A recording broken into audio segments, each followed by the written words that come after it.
അപ്പൊ പിന്നെ റസൂലുള്ളാഹിനെ മദീന പറഞ്ഞിട്ട് ലാസ്റ്റ് ബൂസൂരി ഇമാമ് നേരെ അങ്ങോട്ട് മുഹമ്മദ്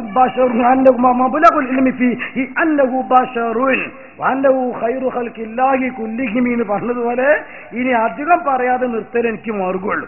പക്ഷെ തുടങ്ങി വെച്ചത് ഒന്നാണ്ട് കൂടിയിട്ട് നമുക്ക് പൂർത്തിയാക്കാം. അത്രയേ ഉള്ളൂ. സലാസുല്ലമി തുറന്ന ഭാഷയിൽ തന്നെ പറയുന്നത് സ്വാഭാവികമായിട്ടും ഞാൻ അറുവാണ് ലൈഫാക്കുന്നതാണ്. ഇനി പ്രമാണം എവിടെ?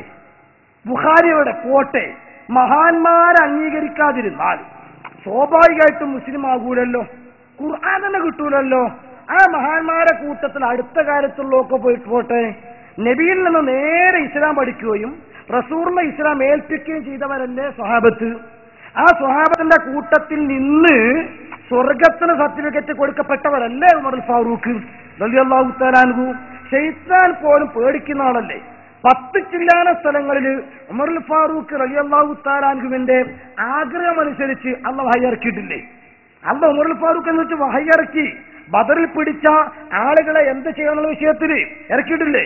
മഖാം ഇബ്രാഹിമിനെ ബഹുമാനിക്കുന്ന വിഷയത്തിൽ ഇറക്കിയിട്ടില്ലേ? ഉമറുൽ ഫാറൂഖിന്റെ റളിയല്ലാഹു തആല അൻഹു ആഗ്രഹപ്രകാരം അള്ളാഹ് വഹി പോലും ഇറക്കി. ആ ഉമറുൽ ഫാറൂഖ് റളിയല്ലാഹു തആല അൻഹു തറാവീഹ് തന്റെ കാലത്ത് 23 റക്അത്ത് നിസ്കരിച്ചു എന്നത് നിരവധി ദലായിലുബയിൽ മാത്രമല്ല, വൈക്കി ഇമാമിന്റെ വേറെ മോത്തിയിൽ മാത്രമല്ല, ദുർഖാനി മാത്രം ഒരുപാട് ഗ്രന്ഥങ്ങളിൽ അതനുസരിച്ചാണ് ശൈഖ് അഹ്മദ് കാരക്കുന്ന് യമാസാമിബിന്റെ ആൾ പോലും എഴുതിച്ചു. അന്ന് മുതൽ ഇന്ന് വരെ മക്കയിലും മദീനയിലും പോലും അത് തുടർന്നു വരികയാണ്. സലഫി ഭരണകൂടം മുന്നിട്ട് അത് മാറ്റിയിട്ടില്ല. അപ്പൊ നമ്മൾ പറഞ്ഞു കൂട്ടരെ ഉമറുൽ ഫാറൂഖിന് തിരിഞ്ഞത്ര ഹദീസ് നമുക്ക് തിരിയില്ലാന്ന് ഉറപ്പല്ലേ? അല്ലങ്ങളും നീന്തിച്ചു നോക്കിക്കോളുങ്ങൾ. ഉമറുൽ ഫാറൂഖിന് അത്ര ഇൽമി നമുക്കില്ലല്ലോ. അത്ര സൂക്ഷ്മതുണ്ടോ? അതുമില്ലല്ലോ. പിശാചിനെ പോയിണ്ടോ? അതുമില്ലല്ലോ. റസൂലുള്ളാഹിയുടെ അടുപ്പുണ്ടോ? അതുമില്ലല്ലോ. പിന്നെ എന്താ അടുപ്പം നമുക്കുണ്ട്? എന്നിട്ട് ഈ ഉമറുൽ ഫാറൂഖിനെ തള്ളിയിട്ട് നമുക്ക് എന്ത് ഇസ്ലാമാണ്? ആരാ മുലിയാരെ ഉമറുൽ ഫാറൂഖിനെ തള്ളിയത്? അതല്ലേ കേട്ടോളൂ. മുജാഹിദിന്റെ മൗലവി പറയുന്നത് എന്ത് തെളിവുകൾ പറഞ്ഞാലും ശരി, ഉമറിന്റെ കാലത്ത് അങ്ങനെ ഇല്ലേ എന്ന ലാസ്റ്റ് നിങ്ങൾക്ക് പറയുള്ളൂ. ഉമറിന്റെ കാലത്ത് ചെയ്തത് ദീനിൽ തെളിവല്ല. അടുത്ത സ്റ്റെപ്പ് മക്കത്ത് മദീനത്തുല്ലേന്നാ. മക്കത്തേക്ക് നോക്കാൻ ഇസ്ലാം പറഞ്ഞിട്ടില്ല. പോരെ, കംപ്ലീറ്റ് ആയി. ഇനി എന്താ തെളിവ്? എന്ത് ഇസ്ലാം അവരെടുത്തുള്ളു? അങ്ങനെ പറഞ്ഞു വന്നാൽ നിങ്ങൾക്ക് സംശയം പെട്ടെന്ന് നിർത്തേണ്ടതുണ്ട്. അതുകൂടെ വിട്ടുകൊടുക്കും. ഉമറിന്റെ കാലത്ത് ആളുകൾ നമസ്കരിച്ചു എന്നത് ഇസ്ലാമിൽ തെളിവല്ല. ഈ ഇസ്ലാമിൽ അന്നാസ് എന്നതിൽ സ്വഹാബത്ത് വന്നുവെന്ന് തന്നെ കരുതുക. എന്നാലും ഇതുമായി ബന്ധപ്പെട്ട മുഴുവൻ ഹദീസുകളും സ്വീകാര്യോഗ്യമല്ലാത്ത ഹദീസുകളുടെ കൂട്ടത്തിലാണ് പണ്ഡിതന്മാർ എണ്ണിയിരിക്കുന്നത്. പിന്നെ മക്കത്ത് അങ്ങനെ ഇല്ലേ എന്നാണ് മറ്റൊരു ചോദ്യം. മക്കത്തേക്ക് നോക്കാനല്ല ഇസ്ലാം പറഞ്ഞത്. എങ്ങനെയുണ്ട്? നിങ്ങൾ ശരിക്ക് കേൾക്കുന്ന ഉമ്മമാരുണ്ടെങ്കിൽ എന്റെ പ്രസംഗം ഇനി നീട്ടാൻ സമയമില്ലല്ലോ, ഉള്ള നിങ്ങൾ അടിയിലേക്കൊന്ന് ഇറക്കുക, ആലോചിക്കുക. സയ്യിദുനാ ഉമറുൽ ഫാറൂഖ് റളിയല്ലാഹു തആല അൻഹു മഹാനവരവരുടെ കാലഘട്ടത്തിൽ ഇസ്ലാമല്ലാത്ത എന്തെങ്കിലും നടക്കുമോ? അത് വിശ്വസിക്കാൻ പറ്റും മുഅ്മിനായ മനുഷ്യന്? അസ്ഹാബി കന്നുജൂം, എന്റെ സഹാബത്ത് നക്ഷത്രത്തുല്യരാണ്. അത് മൊത്തം. അതേ സമയത്തോ ഖുലഫാഉർ റാഷിദീൻ അൽ മഹ്ദിയീൻ, അവർ ഹിദായത്ത് സിദ്ധിച്ചവരാണ്. റസൂലുള്ളാഹ് والسابقون الأولون من المهاجرين والأنصار والذين اتبعوهم بإحسان رضي الله عنهم ورضوا عنه.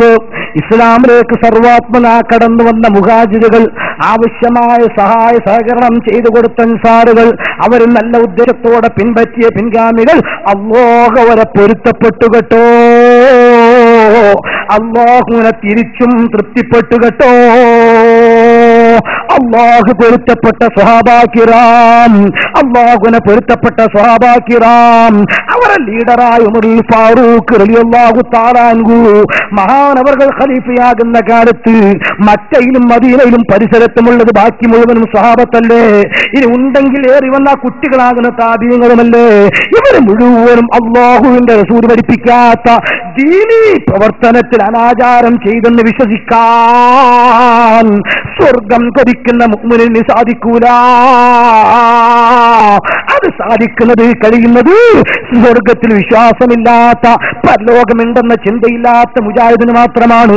അതുകൊണ്ടാണ് അവർ തുറന്ന ഭാഷയിൽ തന്നെ പറഞ്ഞത് ഉമറിന്റെ കാലത്ത് ചെയ്തത് തെളിവല്ല. ഒറ്റ കാര്യം കൂടെ ഞാൻ പെട്ടെന്ന് പറഞ്ഞ് അവസാനിപ്പിക്കട്ടെ. പിന്നെ ഇയാൾ പറഞ്ഞൊരു വാക്കുണ്ട്, മക്കത്തേക്ക് നോക്കാൻ ഇസ്ലാം പഠിപ്പിച്ചിട്ടില്ല. അത് പ്രമാണമാണെന്ന് ഞാൻ പറയുന്നില്ല. പക്ഷേ മറ്റൊരു മൗലവിയുടെ പ്രസംഗം നിങ്ങൾക്ക് ഞാൻ ഇട്ടുതരുന്നു. അദ്ദേഹം തുറന്ന ഭാഷയിൽ തന്നെ നമ്മളെ പരിഹസിക്കാൻ വേണ്ടി മറ്റു സ്ഥലത്ത് പ്രസംഗിച്ചപ്പോ പറഞ്ഞു, വിശുദ്ധ ഖുർആനിൽ ഒരുപാട് സൂറ സൂറത്ത് ഇറങ്ങിയതല്ലേ മക്ക, അതിനെങ്ങനെ അവിശ്വസിക്കാൻ പറ്റുക, അവഗണിക്കാൻ പറ്റുക? സത്യവിശ്വാസിക്ക് അവഗണിക്കാൻ പറ്റൂല. ഇയാൾ പറയാം മക്കത്തൊക്കെ നോക്കും വേണ്ട. അപ്പൊ ആരാ സത്യവിശ്വാസി അല്ലാതെ? അതും കൂടെ പറഞ്ഞ വിഷയമാണ് ജോയിന്റ് ആവും ഇട്ട് കൊടുക്കുക. ഖുർആനിൽ 91 അധ്യായം ഇറങ്ങിയ മക്ക അതെങ്ങനെ അവഗണിക്കാൻ പറ്റുക? ഈമാനുള്ളവൻ എങ്ങനെ മക്ക അവഗണിക്കാൻ പറ്റുക?